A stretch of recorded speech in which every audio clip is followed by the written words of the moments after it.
जी हाँ, नमस्कार दोस्तों, आप सभी का अपना इस ऑनलाइन प्लेटफ़ॉर्म में स्वागत है। याद रखना दोस्तों, ज़िंदगी आपको बहुत कुछ देने के लिए तैयार है, बस उसे पाने के लिए आपको उसके काबिल बनना पड़ेगा।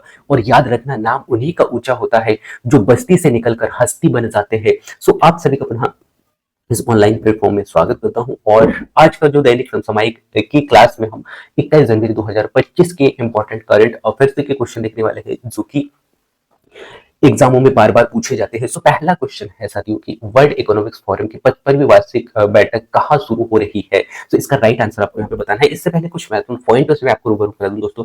जैसे कि आप यहाँ पे देख पा रहे होंगे कि जो कि 5 दिन के बाद में, यानी कि यह आयोजन होने वाला है, जो कि डिजिटल क्रांति के साथ साथ में भारतीय मंडल का विशेष रूप का यहाँ पे उल्लेख होगा। साथ ही साथ यहाँ पे ये कहा जा रहा है कि सूचना और प्रसारण मंत्री अश्विनी वैष्णव हो गया, साथ ही साथ जल शक्ति मंत्री जो है आर पाटिल, और प्रसारण सूचना और प्रसारण मंत्री के साथ साथ में बहुत सारे से जो मंत्री है, जैसे नागरिक उड्डयन मंत्री जो है राम मोहन नायडू, और साथ ही साथ खाद्य प्रसारण मंत्री जो है चिराग पासवान, और कौशल विकास उद्यमिता राज्य मंत्री जो है जयंत चौधरी के साथ में इंडियन डेलीगेट का नेतृत्व यहाँ पे करेंगे। साथ ही साथ यहाँ पे ये कहा जा रहा है कि वर्ल्ड इकोनॉमिक्स फोरम में ग्लोबल जो है जियोपॉलिटिकल टेंशन के साथ साथ में जलवायु परिवर्तन और एआई सहित विभिन्न मुद्दों पर यहाँ पे चर्चा होने वाली है। और इसके साथ साथ में और भी कुछ जो विशेष यहाँ पे जो अतिथि के रूप में भी है दोस्तों, जैसे कि आप यहाँ पे देख पा रहे होंगे, राष्ट्रपति जो है हाल ही में निर्वाचित राष्ट्रपति डोनाल्ड ट्रंप के साथ साथ में जर्मनी के जो चांसलर जो है उलाफ जो है सोल्ज, और साथ ही साथ यूक्रेन के राष्ट्रपति व्लादिमीर जेलेंस्की समेत विभिन्न देशों के, यानी कि लगभग यहाँ पे 60 देशों के सर्वोच्च नेता यहाँ पे शामिल होने वाले हैं। और विश्व आर्थिक मंच एक विश्व या गैर लाभकारी और अंतरराष्ट्रीय संगठन है, जिसकी स्थापना सन 1971 में किया गया था। और इसका मुख्यालय, यदि हम देखें दोस्तों, तो मुख्यालय है स्विट्जरलैंड के जिनेवा में, ठीक है। और इसके मौजूदा, यानी कि हाल ही में जो वर्तमान सीईओ है दोस्तों, बोजार्ड ब्रेंडे, ठीक है। तो ये आपको यहाँ पे याद रखना है। और यदि मैं इस क्वेश्चन की बात करूं दोस्तों, इस क्वेश्चन का राइट आंसर आपको यहाँ पे मिल चुका होगा, स्विट्जरलैंड में, है ना। सो कहाँ पे हो रहा है? स्विट्जरलैंड में, ठीक है। इसके बाद में कुछ महत्वपूर्ण इंपॉर्टेंट पॉइंटों से मैं आपको रूबरू करा दूं दोस्तों। जैसे कि आप यहाँ पे देख पा रहे होंगे कि हाल ही में सोनमर्ग टनल का उद्घाटन किसने किया है, ये आपसे यहाँ पे क्वेश्चन पूछा गया है। सो आपको याद रखना है कि हाल ही में जो सोनमर्ग टनल का उद्घाटन है, भारत के वर्तमान प्रधानमंत्री नरेंद्र मोदी जी ने किया है, ठीक है। इसके बाद में आध्यात्मिक और संस्कृति समागम महाकुंभ मेला कहाँ आयोजित हो रहा है। सो आपको याद रखना है साथियों, कहाँ पे हो रहा है? प्रयागराज में, ठीक है। और हाल ही में 5वीं आसियान डिजिटल मंत्रियों की बैठक कहाँ शुरू हुई? तो आपको याद रखना है साथियों, क्या? बैंकॉक में। इसके बाद में हाल ही में भारतीय अंतरिक्ष अनुसंधान संगठन, यानी कि इसरो ने किस तारीख को स्पेस डॉकिंग एक्सपेरिमेंट का सफल परीक्षण किया है? सो आपको याद रखना है 12 जनवरी। ये ऐसे इंपॉर्टेंट पॉइंट है दोस्तों, जो कि एग्जामों में आपसे डायरेक्ट पूछे जाते हैं, इसीलिए जो है करंट अफेयर्स के क्वेश्चनों में इन क्वेश्चनों से भी मैं आप लोगों को रूबरू करा रहा हूँ। इसके बाद में सेकंड क्वेश्चन आ चुका है साथियों हमारे स्क्रीन पे, जिसके आप यहाँ पे देख पा रहे होंगे। लोकसभा स्पीकर ने 85वें अखिल भारतीय पीठासीन अधिकारी सम्मेलन का उद्घाटन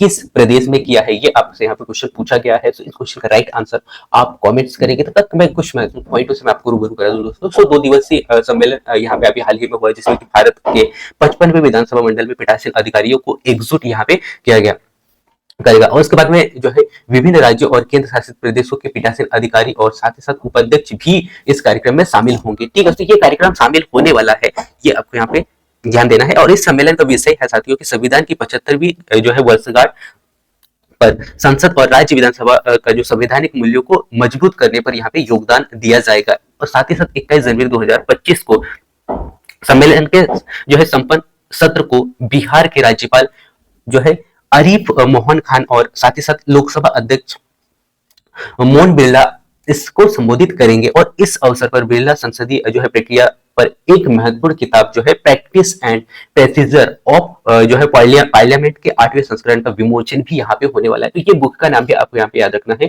जो कि प्रैक्टिस एंड प्रोसीजर ऑफ जो है पार्लियामेंट, ठीक है। सो ये यहाँ पे कुछ महत्वपूर्ण पॉइंट थे जो कि आपको याद रखना है। सो इस क्वेश्चन इन पॉइंटों से आपको यहाँ पे पता चल गया है कि कहाँ हो रहा है। सो इस क्वेश्चन का राइट आंसर क्या होगा साथियों? बिहार में, ठीक है। इसके बाद में कुछ महत्वपूर्ण पॉइंटों से मैं आपको रूबरू करा दूं दोस्तों, कि जो हाल ही में, या मैं ये कह सकता हूँ कि हैम टैक्सिल 2025 फ्रैंकफर्ट जर्मनी में भारतीय मंडप का उद्घाटन किसने किया है? सो इस क्वेश्चन का राइट आंसर होगा साथियों केंद्रीय कपड़ा मंत्री, जो कि गिरिराज सिंह के द्वारा किया गया है। और हाल ही में किस केंद्रीय मंत्री ने काशी तमिल समागम फेज 3 के लिए पंजीकरण पोर्टल लॉन्च किया है। सो किसने किया दोस्तों? आपको याद रखना है किसके द्वारा किया गया है, धर्मेंद्र प्रधान जी के द्वारा किया गया है। ठीक है, इसके बाद में देश में हल्दी के नए उत्पादकों के विकास और रिसर्च के लिए भारत सरकार ने कब जो है नेशनल हल्दी बोर्ड लॉन्च किया है। सो ये डेट आपको याद रखना है, 14 जनवरी को ये लॉन्च किया गया है। ठीक है, इसके बाद में भारत ने 14 जनवरी को अपनी कौन सी यानी कि पीढ़ी की अपनी कौन सी पीढ़ी की स्वदेशी एंटी जो है टैंक गाइडेड मिसाइल नाग का सफल परीक्षण किया है। सो आपको याद रखना है कौन सा किया गया है, सो तीसरी पीढ़ी की किया गया है। ठीक है, और उड़ीसा आयुष्मान भारत और प्रधानमंत्री जन आरोग्य योजना लागू करने वाला कौन सा राज्य बन गया है, यानी कौन सा राज्य है। सो आपको यहाँ पे याद रखना चाहती हूँ, उड़ीसा जो है हाल ही में आयुष्मान भारत प्रधानमंत्री जन आरोग्य योजना लागू करने वाला 34वां राज्य बन चुका है। ठीक है, इसके बाद में नेक्स्ट अगला क्वेश्चन आपके स्क्रीन पे आ चुका है दोस्तों, जो कि क्वेश्चन आपसे पूछा जा रहा है कि हाल ही में टाटा मुंबई मैराथन का कौन सा संस्करण आयोजित हो रहा है। सो इस क्वेश्चन का राइट आंसर आप देंगे दोस्तों। इससे पहले मैं कुछ महत्वपूर्ण पॉइंटों से मैं आपको रूबरू करा दूं। हाल ही में जो है टाटा मैराथन का 20वां संस्करण यानी कि 20 जनवरी को आयोजित किया गया, और जिसमें दुनिया भर के लगभग 65,000 से अधिक धावकों ने यहाँ पे हिस्सा लिया, और राधा कृष्णन ने दिव्यांगों के लिए और साथ ही साथ चैंपियन विद डिसेबिलिटी दौड़ और वरिष्ठ नागरिकों की दौड़ को भी यहाँ पे हरी झंडी दिखाई गई, और साथ ही साथ यहाँ पे जो है रिक्तिया के बरहन पेशवे और पुरुषों की दौड़ जीती, और साथ ही साथ यहाँ पे केनिया और जायस चेपकोमोई टेली महिलाओं की जो है एलिट दौड़ की विजेता रही है, और भारत की ओर से जो है अनीस थप्पा पहले स्थान पर रही है, ये आपको यहाँ पे याद रखना है। जबकि महिला रेस विजेता में जो है निर्मा बेन ठाकुर यहाँ पे विजेता रही है। ठीक है, तो ये कुछ पॉइंट है जो कि आपको याद रखना है, और साथ ही साथ मुंबई मैराथन का 20वां संस्करण सितंबर में होने वाली विश्व एथलेटिक चैंपियनशिप की क्वालिफायर दौड़ भी इन्होंने दौड़ी थी। ठीक है, सो ये कुछ महत्वपूर्ण पॉइंट है जो कि आपको याद रखना है। सो इससे आपको यहाँ पे इस क्वेश्चन का राइट आंसर मिल गया होगा साथियों कि ये कौन सा संस्करण है। सो 20वां संस्करण है। ठीक है, सो 20वां संस्करण हाल ही में आयोजित किया गया। ठीक है, और इसमें विजेता कौन कौन है। सो विजेता भारत की तरफ से मैंने आपको यहाँ पे बताया अश्विनी थप्पा जी है, और महिला में यदि हम यहाँ पे देखें तो निर्माबेन है ना, निर्माबेन ठाकुर ये विजेता रही है, और साथ ही साथ निर्माबेन की यदि हम यहाँ पे बात करें तो ये जो है एथलीट चैंपियनशिप में जो है क्वालिफायर के लिए भी इन्होंने दौड़ लगाई थी। ठीक है, ये कुछ महत्वपूर्ण पॉइंट थे जो कि आपको याद रखना है। इसके बाद में नेक्स्ट अगला और इंपॉर्टेंट पॉइंट आ चुका है साथियों की भार्गवास्त्र माइक्रो मिसाइल सिस्टम किसके द्वारा विकसित किया गया, ये आपसे यहाँ पे क्वेश्चन पूछा गया है। सो आपको याद रखना है साथियों, क्या कोनामिक एक्सप्लोसिव लिमिटेड के द्वारा ये क्या किया गया, प्रकाशित यानी कि विकसित किया गया। ठीक है, इसके बाद में हाल ही में गान नगाई 2025 उत्सव का आयोजन किस राज्य में किया जा रहा है। सो आपको याद रखना दोस्तों, कहाँ किया जा रहा है, मणिपुर में किया जा रहा है। इसके बाद में नेक्स्ट अगला क्वेश्चन आपके स्क्रीन पर आ चुका है कि खो खो की पहली वर्ल्ड चैंपियन किस देश की मेंस वीमेन टीम बनी है। सो आपको इस क्वेश्चन का राइट आंसर देना है। तब तक मैं कुछ इंपॉर्टेंट पॉइंट्स में आपको रूबरू करा दूं दोस्तों कि हाल ही में 19 जनवरी को नई दिल्ली के इंदिरा गांधी इंडोर स्टेडियम में जो है दोनों कैटेगरी के फाइनल यहाँ पे खेले गए, और विमेन टीम के नेपाल में लगभग 78 से 40 के बड़े अंतर से यहाँ पे हराया गया है, और वही मेंस टीम ने भी नेपाल को ही हराया, लेकिन अंतर यहाँ पे रहा है 54 से 36 तक।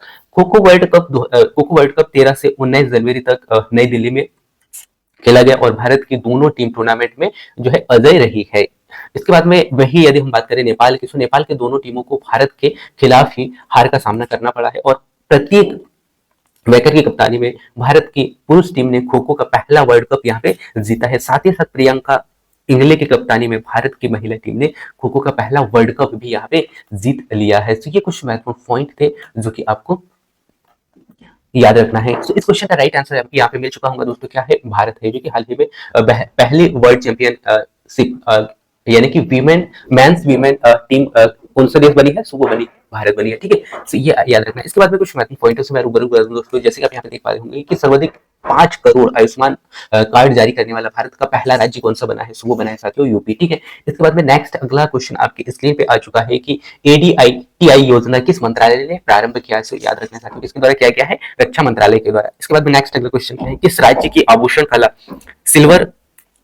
फिलिग्री को जीआई टैग मिला है, सो ये मिला है साथियों उड़ीसा। ठीक है, इसके बाद में बीएसएफ की पहली महिला जो है स्नाइपर कौन बनी है, सो याद रखना है दोस्तों आपको, सुमन। ठीक है, इसके बाद में नेक्स्ट अगला क्वेश्चन आपकी स्क्रीन पे आ चुका है और क्वेश्चन पूछा जा रहा है दोस्तों आपसे कि विक्टर विक्टर एक्सलेसन और कौन इंडिया ओपन बैडमिंटन के चैंपियन बने हैं, ये आपको यहाँ पे बताना है। सो इस क्वेश्चन का राइट आंसर आप दीजिए, तब तक मैं कुछ महत्वपूर्ण पॉइंट्स मैं आपको रूबरू करा दूं दोस्तों। सो जैसे कि आप यहाँ पे देख पा रहे होंगे कि जो है ओलंपिक चैंपियन विक्टर एक्सलेसन और साथ ही साथ ये यंग दक्षिण कोरिया की है, ये इन्होंने जो है 20 जनवरी को India open super badminton tournament में पुरुष और महिला सिंगल्स का खिताब यहाँ पे हासिल किया है और वही मलेशिया की जोड़ी जोड़ी गो से फी और नूर इजुद्दीन ने शानदार प्रदर्शन कर यहाँ पे किया है और पुरुष डबल फाइनल्स में कोरियाई की जोड़ी जो है किम वोन और साथ ही साथ सेवुंग जे की जोड़ी ने 21-15, 13-21, 21-16 से यहाँ पे हराया है। सो इस क्वेश्चन का राइट आंसर आप यहाँ पे देखने को मिला होगा कि इस क्वेश्चन का राइट आंसर क्या होगा साथियों। इस क्वेश्चन का राइट आंसर होगा यान ये सांग। ठीक है, सॉरी यान ये यंग, आन ये यंग इस क्वेश्चन का राइट आंसर है। ठीक है, इसके बाद और कुछ महत्वपूर्ण पॉइंट मैं आपको यहाँ पे रूबरू करा दूं दोस्तों। इसके अलावा महिला डबल्स फाइनल्स में जापान की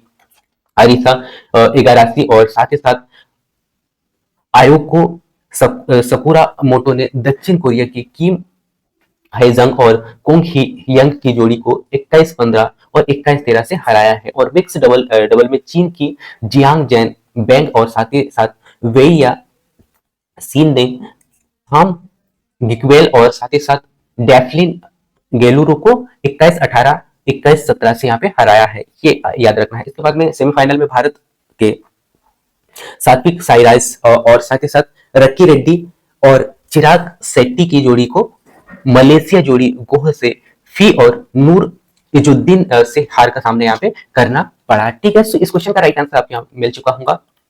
इसके बाद में कुछ महत्वपूर्ण पॉइंट्स मैं रूबरू करा दूं दोस्तों।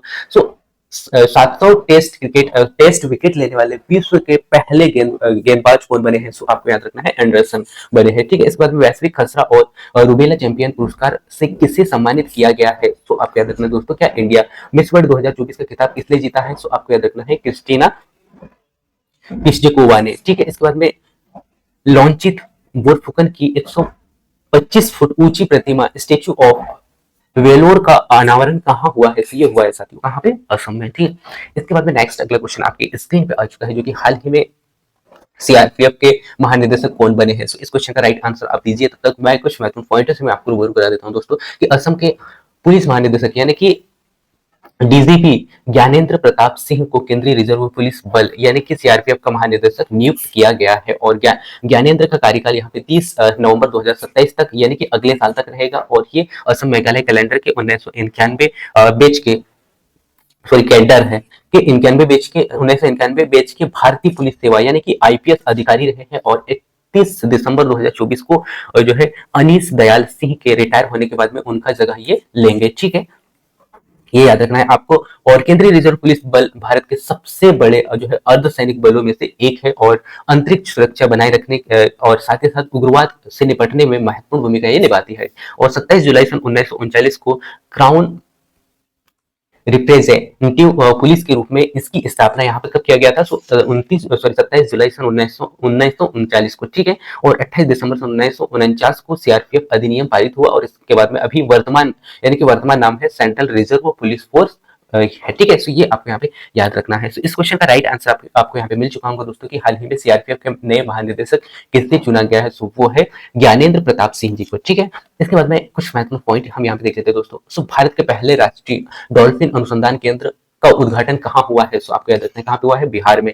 भारत की पहली अंडर वाटर मेट्रो रेल का उद्घाटन कहाँ हो रहा यानी कि कहाँ हुआ है, सो आपको याद रखना है दोस्तों कहाँ पे, कोलकाता में हुआ है। भारत में फॉर्मूला 1 ईंधन स्टाम्प का उत्पादन करने वाला पहली देसी कंपनी कौन सी है, सो आपको याद रखना है दोस्तों क्या, इंडियन ऑयल।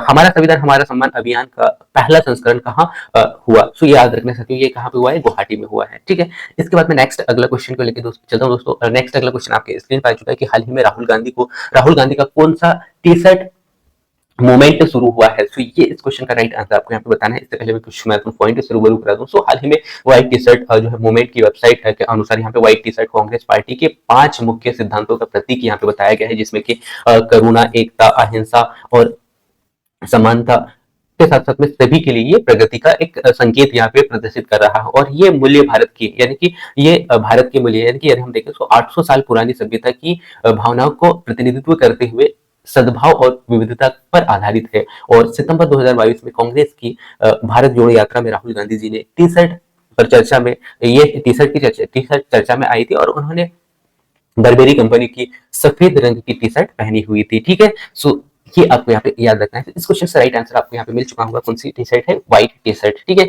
इसके बाद मैं कुछ महत्वपूर्ण पॉइंट से रूबरू करा दूं दोस्तों कि हाल ही में महिला वैज्ञानिक और जो है फैकल्टी की सहायता के लिए सेरेनी का उद्घाटन किसने किया है? तो किसके द्वारा किया गया है दोस्तों? से याद रखना है आपको, यूजीसी के द्वारा किया गया है। और भारत की राष्ट्रीय द्रौपदी मुर्मू को किस देश के राष्ट्रीय दिवस समारोह का मुख्य अतिथि चुना गया है? तो आपको याद रखना है कहाँ का चुना गया है? मॉरिशस का। राष्ट्रीय कार्यक्रम खेलो इंडिया जो है राइजिंग टैलेंट आइडेंटिफिकेशन प्रोग्राम कृति का शुभारंभ कहाँ हुआ है? तो आपको याद रखना है चंडीगढ़ में हुआ है। भारत के पहले फ्यूचर लैब केंद्र कहाँ उद्घाटन हुआ है? तो आपको याद रखना दोस्तों कहाँ पे हुआ है? तिरुवनंतपुरम में हुआ है। ठीक है, इसके बाद में नेक्स्ट अगला क्वेश्चन आपकी स्क्रीन पे आ चुका है, जो कि हाल ही में किस देश में टिकटॉक को बंद कर दिया गया है? सो आपको याद बताना है दोस्तों कि हाल ही में किस देश में टिकटॉक को बंद कर दिया गया है। सो इस क्वेश्चन का आंसर दीजिए। तब तक मैं कुछ महत्वपूर्ण पॉइंट शुरू बता दूं दोस्तों। सो हाल ही में एप्पल इंक और गूगल ने 19 जनवरी से लागू कानून के अनुसार अमेरिका में अपने ऐप अपने ऐप स्टोर से जो है टिकटॉक को हटा दिया है। और राष्ट्रीय सुरक्षा चिंताओं को हवाला देते हुए राष्ट्रपति बाइडेन ने बीते साल अप्रैल में यह कानून पर दस्तखत दिए थे। और इसके तहत चीन स्थित जो है टिकटॉक की जो है परफेक्ट कंपनी बाइट डाउन्स को अमेरिका बिजनेस बंद करने या बेचने का आदेश दे दिया था। और नए कानून के मुताबिक इसका उल्लंघन करने वाली कंपनी पर प्रति यूजर $5,000 के हिसाब से यहाँ पे जुर्माना लगाया जाएगा, ये यहाँ पे कहा जा रहा है। और हालांकि यदि हम देखें तो डोनाल्ड ट्रंप ने संकेत दिया है कि राष्ट्रपति का पद संभालने के बाद वे टिकटॉक को कानून, यानी कि कानून से लगभग 90 दिन की राहत दे सकते हैं। ठीक है, इस क्वेश्चन का राइट आंसर आपको मिल चुका है, जो कि हाल ही में किसने किया है? अमेरिका के द्वारा बंद किया गया है। ठीक है, इसके बाद में कुछ महत्वपूर्ण पॉइंट शुरू कर दूं दोस्तों की, जो कि पीएम नरेंद्र मोदी ने सेला सुरंग का उद्घाटन कहाँ किया है? सो आपको याद रखना है दोस्तों, कहाँ पे किया गया है? अरुणाचल प्रदेश में किया गया है। ठीक है, इसके बाद में नेक्स्ट अगला क्वेश्चन आपके स्क्रीन पर आ चुका है कि 3 सेनाओं का सेवा अभ्यास भारत शक्ति कहाँ हुआ है? सो ये आपको याद रखना है दोस्तों, कहाँ पे हुआ है? राजस्थान में शुरू हुआ है। ठीक है, इसके बाद में केंद्र सरकार द्वारा नागरिकता संशोधन कानून 2019 किस देश के नागरिकों के लिए लागू किया गया है? तो इस क्वेश्चन का राइट आंसर आपको याद रखना है, कहाँ पे किया गया है? पाकिस्तान में। इससे पहले पाकिस्तान, बांग्लादेश और अफगानिस्तान, ये तीनों देशों में ये स्टार्ट किया गया है। भारतीय पैरालंपिक जो है समिति का अध्यक्ष किसे चुना गया है? सो याद रखना दोस्तों, किसे चुना गया है? देवेंद्र झाझरिया जी को चुना गया है। ठीक है, इसके बाद में नेक्स्ट अगला क्वेश्चन आपके स्क्रीन पे आ चुका है साथियों। QS world future skills index के तहत फ्यूचर ऑफ वर्क्स कैटेगरी में भारत की रैंक क्या है? ये आपको यहाँ पे बताना है। ठीक है, इस क्वेश्चन का राइट आंसर दीजिए दोस्तों। तो मैं कुछ महत्वपूर्ण पॉइंट से रूबरू कराता हूँ। सो जैसे कि आप यहाँ पे स्क्रीन पे देख पा रहे होंगे, कि इलेक्ट्रॉनिक्स और सूचना प्रौद्योगिकी मंत्रालय ने हाल ही में data security council of India के साथ में साझेदारी में साइबर सिक्योरिटी ग्रेड चैलेंज का दूसरा संस्करण लॉन्च कर रहा है। और इसका पहल का उद्देश्य भारत की साइबर सुरक्षा क्षमताओं को बढ़ाना है और अधिक सुरक्षित डिजिटल भविष्य के लिए महत्वपूर्ण क्षेत्रों के साथ में लाना है। ठीक है, तो इस क्वेश्चन का राइट आंसर आपको यहाँ पे मिल चुका होगा दोस्तों की, जो हाल ही में QS world future skills index के तहत फ्यूचर ऑफ वर्क्स कैटेगरी में भारत की रैंक क्या है? इसमें भारत की रैंक क्या है? तीसरा है। ठीक है, सो ये याद रखना है। इसके बाद में नेक्स्ट अगला क्वेश्चन आपके स्क्रीन पे आ चुका है दोस्तों, जैसे कि आप यहाँ पे देख पा रहे होंगे। सॉरी, यहाँ पे दूसरा संस्करण लॉन्च किया गया है, तो तीसरा स्थान है। ठीक है, इसके बाद नेक्स्ट इंपॉर्टेंट पॉइंट है दोस्तों कि पहली बार फॉर्मूला 4 रेस का आयोजन कहाँ हुआ है? तो ये हुआ है दोस्तों, कहाँ पे? श्रीनगर में हुआ है। और विश्व खुशहाली रिपोर्ट 2024 में भारत को कौन सा स्थान मिला है? तो आपको याद रखना है दोस्तों, कौन सा मिला है? विश्व खुशहाली रिपोर्ट सूचकांक 24 के तहत 126वें रैंक पे है। ठीक है, और भारत 2024 में भारत ने पहली बार 2+2 रक्षा और विदेशी मंत्रिस्तरीय वार्ता किस देश के साथ की है? तो आपको याद रखना दोस्तों, कहाँ पे किया गया है? 2+2 रक्षा, सो ये किया गया है ब्राजील में। ठीक है, इसके बाद में इसरो ने किस नाम से पुनः प्रक्षेपण यान यानी कि प्रक्षेपण यान का सफलतापूर्वक परीक्षण किया है। सो ये किया है दोस्तों, कहाँ पे, कौन सा किया है, पुष्पक। ठीक है, इसके बाद में नेक्स्ट और लास्ट क्वेश्चन है दोस्तों इस क्लास का, जिसमें कि आप देख पा रहे होंगे कि जनरल वी के सिंह को हाल ही में किस राज्य के नए राज्यपाल के रूप में नियुक्त किया गया है। सो इस क्वेश्चन का राइट आंसर आपको यहाँ पे देना है। इससे पहले कुछ महत्वपूर्ण पॉइंट रूबरू करा दो दोस्तों। सो हाल ही में जनरल वीके सिंह ने जो है 16 जनवरी 2025 को जो है मिजोरम के 25वें राज्यपाल के रूप में शपथ ली है, और उनकी जो है नियुक्ति 24 दिसंबर 2024 को राष्ट्रपति द्रौपदी मुर्मू के द्वारा किया गया था। और सिंह को पहले केंद्रीय मंत्री और सेना प्रमुख के रूप में भी यहाँ पे कार्य करने का मौका मिल चुका है, और इस भूमिका में उन्होंने हरि बाबू कंबमपति के स्थान पर जो है ये राज्यपाल बनने जा रहे हैं। सो इस क्वेश्चन का राइट आंसर आपको यहाँ पे मिल चुका होगा, कौन है, जनरल, एक मिनट दोस्तों, कौन है, कहाँ पे है। सो इस क्वेश्चन का राइट आंसर है जनरल वीके सिंह को कहाँ का बनाया गया है, सो असम का। ठीक है, ये आपको यहाँ पे इस क्वेश्चन का राइट आंसर, सॉरी, मिजोरम के 25वें राज्यपाल बनाए गए हैं। ठीक है, तो इस क्वेश्चन का राइट आंसर आपको यहाँ पे राइट करना है। ठीक है, कहाँ के, मिजोरम के बनाए गए हैं। ठीक है, इसके बाद में नेक्स्ट अगला क्वेश्चन, अगले कुछ महत्वपूर्ण पॉइंट हम यहाँ पे देख लेते हैं दोस्तों, जिसमें कि भारत का पहला इंडोर एथलेटिक केंद्र कहाँ प्रारंभ हुआ है। सो आपको याद रखना है, कहाँ पे, भुवनेश्वर हुआ है। भारतीय सेना संयुक्त सैन्य अभ्यास लेमिटी 2024 किस देश के साथ हुआ है। सो आपको याद रखना दोस्तों, कहाँ पे हुआ है, जो है सेशेल्स में हुआ है। वर्ष 2023 में सरस्वती सम्मान के लिए चुने गए प्रसिद्ध कवि प्रभा वर्मा का संबंध किस भाषा से है। सो आपको याद रखना दोस्तों, किससे है, मलयालम से है। उसके बाद में माउंट एवरेस्ट से भी ऊंचे विशाल ज्वालामुखी नोक्टिस की खोज किस ग्रह पर की गई है। सो आपको याद रखना दोस्तों, कहाँ पे किया गया है, मंगलयान पे। ठीक है, इसके बाद में नेक्स्ट कुछ महत्वपूर्ण पॉइंट हम देख लेते हैं जनवरी के दिवस, जो कि यहाँ से भी कभी कभी क्वेश्चन पूछ लिया जाता है। तो डीआरडीओ की स्थापना कब किया गया था, 1 जनवरी को किया गया है। वैश्विक परिवार दिवस कब मनाया गया, 1 जनवरी को मनाया जाता है। उसके बाद में सावित्री बाई फुले की जयंती कब है, 3 जनवरी को। इसके बाद में लुइस ब्रेल दिवस जो है 4 जनवरी को मनाया जाता है। युद्ध अनारतों का विश्व दिवस जो है 6 जनवरी को मनाया जाता है दोस्तों। इसके बाद में प्रवासी भारतीय दिवस की अगर हम बात करें तो 9 जनवरी को मनाया जाता है। और हिंदी विश्व यानी कि विश्व हिंदी दिवस कब मनाया जाता है, सो 10 जनवरी को मनाया जाता है। राष्ट्रीय युवा दिवस 12 जनवरी को मनाया जाता है। भारतीय थल सेना दिवस 15 जनवरी को मनाया जाता है। और राष्ट्रीय आपदा जो है प्रतिक्रिया बल दिवस मनाया जाता है दोस्तों कब, 18 जनवरी को। इसके बाद में जो है त्रिपुरा जो है मणिपुर और मेघालय की स्थापना दिवस की यदि हम बात करें तो 21 जनवरी को मनाया जाता है। इसके बाद में उत्तर प्रदेश दिवस 24 जनवरी को मनाया जाता है। राष्ट्रीय बालिका दिवस जो कि 24 जनवरी को मनाया जाता है। और इसके बाद में अंतर्राष्ट्रीय शिक्षा दिवस जो है ये भी 24 जनवरी को मनाया जाता है। राष्ट्रीय मतदाता दिवस 25 जनवरी को मनाया जाता है। इसके बाद में राष्ट्रीय पर्यटन दिवस 25 जनवरी को। इसके बाद में हिमाचल प्रदेश दिवस भी 25 जनवरी को मनाया जाता है। इसके बाद में गणतंत्र दिवस 26 जनवरी को मनाया जाता है। और अंतर्राष्ट्रीय सीमा शुल्क उत्पादक दिवस 26 जनवरी को मनाया जाता है दोस्तों। और लाल लाजपत राय की जयंती कब है, सो ये है 28 जनवरी को मनाया जाता है। और उसके बाद में जो है शहीद दिवस भी शहीद दिवस 30 जनवरी को मनाया जाता है। और सर्वोदय दिवस जो कि 30 जनवरी को मनाया जाता है। और विश्व कुष्ठ रोग उन्मूलन दिवस भी 30 जनवरी को मनाया जाता है। सो ये था साथियों आज का क्लास, जिसमें कि हमने स्टैटिक जीके के साथ साथ में आज के करंट अफेयर्स के क्वेश्चन देखे। और सो मैं उम्मीद करता हूँ कि आपने हर एक क्वेश्चन को बहुत अच्छे से समझने का प्रयास किया होगा। और आप सभी को बता दूं दोस्तों कि इस क्लास का पीडीएफ आपको इसी वीडियो के डिस्क्रिप्शन में देखने को मिलेगा, जिससे कि आप डाउनलोड करके उसको पुनः फिर से रिवीजन कर सकते हैं। So thank you for watching दोस्तों, और मिलते हैं नेक्स्ट अगली क्लास में। तब तक जय हिंद।